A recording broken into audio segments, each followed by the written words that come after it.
very lovely good morning, good afternoon, good evening to you, depending on what time of the day you are watching this podcast. This is Ralph on VAR, where football's biggest moment goes under review. And it's a new year, and I know all my sports and football lovers are looking up to the new year, what their respective football clubs has for them. Most fans are hoping that their teams will be able to cling onto some trophies and at least they can celebrate with their teams. So we see what this new year 2026 is going to offer for us. And also it's a World Cup year, so nations are also gearing up, they are also getting prepared. National team coaches are still scouting, looking out for some players who are eligible to switch nationality to join the national camp to play for them. So it's going to be an interesting year of football or soccer, some people will tend to call it, and we just can't wait for it as football fans. If you are new to this channel, this is Ralph of VAR, where football's biggest moment goes under review. If you want to send money to family and friends back home from abroad, just use Lemfi and use my promo code RAPHSJ for you, RAPHSJ, 4 as in the number for you for umbrella, to send $100 and above, and then you get $20 cashback bonus whenever you use my promo code RAPHSJ for you. All right, so it's the beginning of a new year, and a lot has been happening since the turn of the year, especially in the camp of Chelsea Football Club, where there has been heads rolling up in that camp. The manager of the side, Enzo Maresca, it's been an agreement between both parties, the board and then the manager, going different ways. So we are going to talk about that as well. We look at the results that happened in match week 19, and then we also look at some of the possible results and then the intriguing encounters that are going to happen in match week 20. So in match week 20, you are assured that each team is going to face teams are going to face each other in the Premier League this year, because after 19 games, there were some teams that had not met each other in the Premier League, but this time around teams are going to meet each other for the first time this season. All right, so let's quickly delve into the results from match week 19 before we look at what we have for in match week 20. So we begin with Brentford against Spurs, which ended in a stalemate. So there was a draw in that game. Mind you, in game week 19, there were, out of 10 games, there were 7 games that ended in draws. So it means that teams were not willing to surrender defeat, and most of the teams were able to get just a single point from game week 19. So Brentford drawing 0-0 to at the G-Tech Sports Stadium to Spurs at home. And I did predict a win for Spurs, but unfortunately they couldn't get a win in that game. Sunderland also drew to City 0-0 at home at the Stadium of Light. So I also did predict a win for Manchester City, because I thought that they were chasing Arsenal and they wouldn't be ready to relinquish that chase, and henceforth they will continue and keep winning games. As you know, Pep Guardiola is a ruthless manager. Whenever he smells blood, he's ready to take the chance, but he wasn't able to get a win against Sunderland. So the points were shared amongst the two teams in there. There was also Crystal Palace playing at home. Crystal Palace playing at home to Fulham, which was a London derby. That game also ended in a stalemate 1-1, both teams sharing the points in there, which I also did predict a win for Fulham, but unfortunately they couldn't get a win. They scored the first goal, but Palace were able to pull one back and get a point in that game.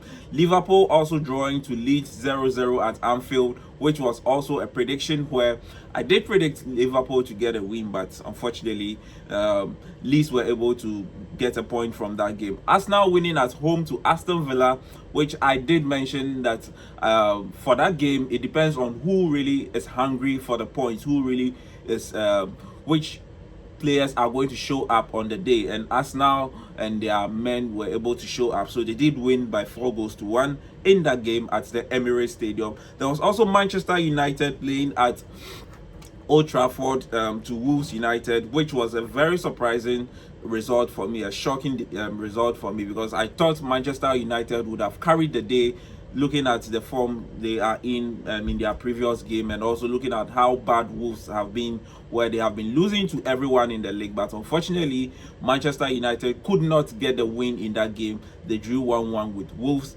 Burnley sat at home and lost to Newcastle United. I did predict a draw in that game because Newcastle United are bad whenever they travel, but this time around they proved me wrong by getting the win in that game. Chelsea sat at home and then drew to Bournemouth 2-2. And that was the last game of Enzo Maresca. The gaffer is no more going to be at the helm of affairs for Chelsea in the year 2026.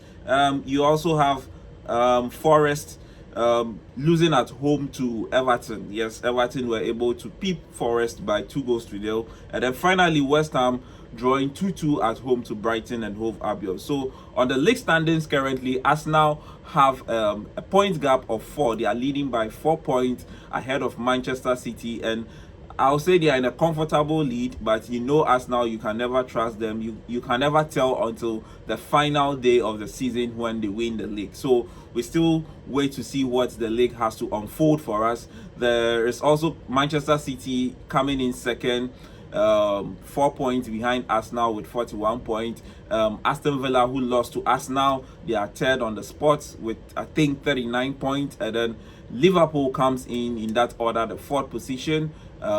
Chelsea comes in 5th, and then you also have Sunderland also right behind Manchester United in there. So that's the result for game week 19 or match week 19 in the Premier League. And let's quickly look at the fixtures for game week or match week 20.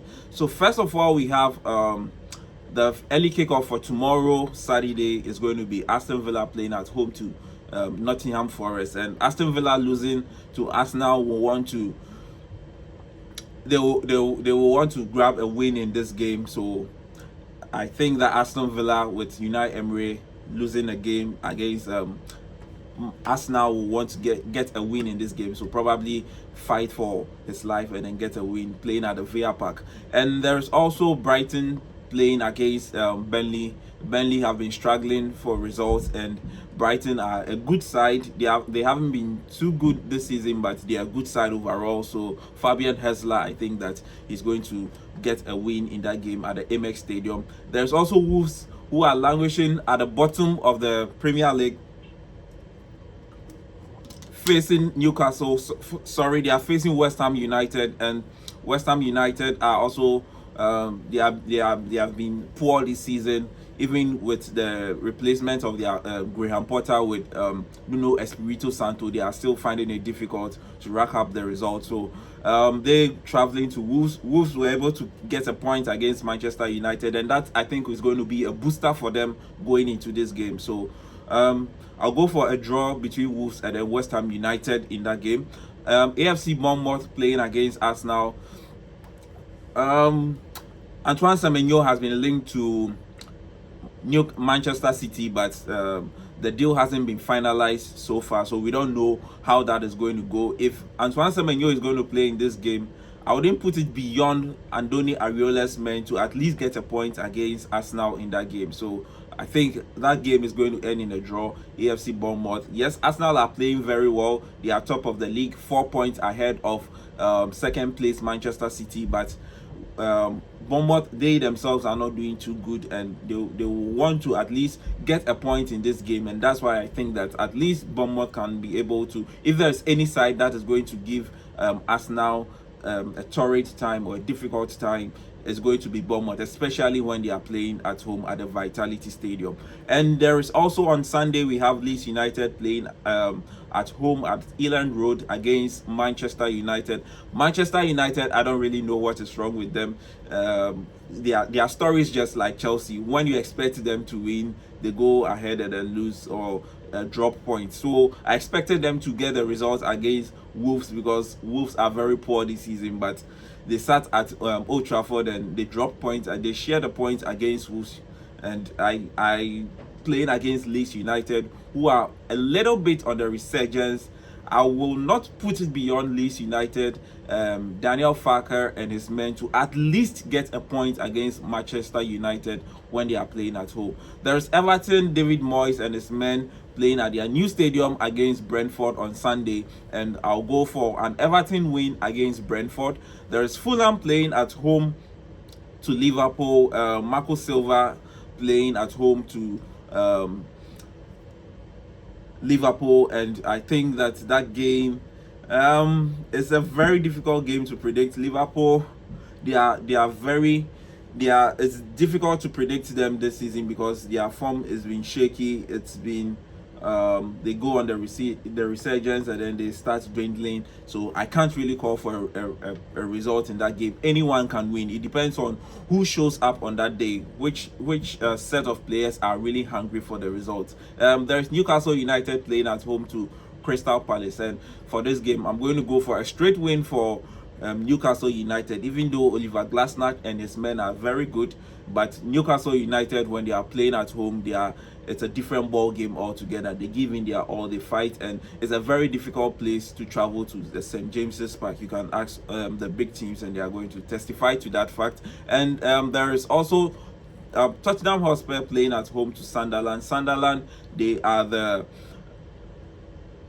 surprise of the surprise team of this season, where they are doing very good. They are in the top half of the table, even after coming in from the championship. They are doing so good, and Tottenham haven't been doing so good, even with the purchase of some players this season and the change of managerial position, but they are still languishing. They are still finding it difficult to find their feet. And then finally, there's Manchester City against Chelsea. Yes, so that's going to be the game of the week in match week 20. Yes, there's a lot happening at Chelsea. The manager, Enzo Maresca, has been laid off. No, laid off I didn't think was going to be the right word. So there was a mutual agreement between the two parties, and then they agreed to part ways. And there's a lot going on. I don't even know where to start from. So yes, Chelsea, there's going to be a caretaker manager. The name has escaped me. He's the under 21s manager or coach, and he's going to take care of this game. And if you are to ask me personally, I don't think there's no way. Chelsea have shot themselves in the foot by sacking Enzo Maresca. Yes, there's no way Chelsea will be able to even get a draw in this game. Manchester City will be smelling blood in this game, and Pep Guardiola, when he sees situations like this, he just goes for it. And Chelsea, if they don't take care in this game, they might receive the heaviest defeat they've ever received in the Premier League, because this caretaker manager who is coming in, even when you look at his form or his results in the under 21s, it's not too good to talk about. So how do you take such a rookie manager, someone who is not even exposed to the Premier League, to go face Pep Guardiola? I understand he's just a caretaker manager, but if the board had thought it wise, maybe they would have. I think that they should have kept Enzo Maresca. Yes, I have my personal observations about Enzo Maresca. He's a good manager, but sometimes some of the decisions he takes, we are all human beings. Sometimes we do make mistakes. Yes. And going into this game with this caretaker manager, I don't think Chelsea has any chance, not even a draw. The worst for Manchester City is going to be a 3-0 win over Chelsea. So if you're a Chelsea fan like me, I am not going into that game having any expectations. If we get a draw, that's nice. If we get a win, whoa, that's surprising. I'm not going into this game with any expectations. I am expecting, with any positive expectations, I'm expecting us to lose, and lose heavily. So I have already tuned my mind as a Chelsea fan going into this game. And if you're a Chelsea fan like me, I think that's what you should do. So Chelsea, they are looking at bringing in a new manager. There are names that have been thrown all over the place. Liam Rossignol, who is the current manager of Strasbourg in France. There is also talk about Andoni Iraola. There's also talk about Oliver Glasner. There's talk about the Fulham manager, Marco Silva and co. And to be honest with you, this Chelsea project is becoming like a mockery to the football world, because if what do you really want as a board, or what do you really want as a management team? Because if you want to win trophies, you need a bit of sustainability. I personally, when Enzo Maresca was coming in, I was not a staunch supporter of him. He's not someone that I liked because he was coming from the championship. Even though he had had some experience working under Pep Guardiola, I didn't think he was the right man for the job. But with time, I got to fall in love with the way he was managing the club, and from nowhere, I don't even know where to start from. Yes, you sign a manager and you put in his clause that he has the right, or he has the freedom to talk to any team whenever they come showing up.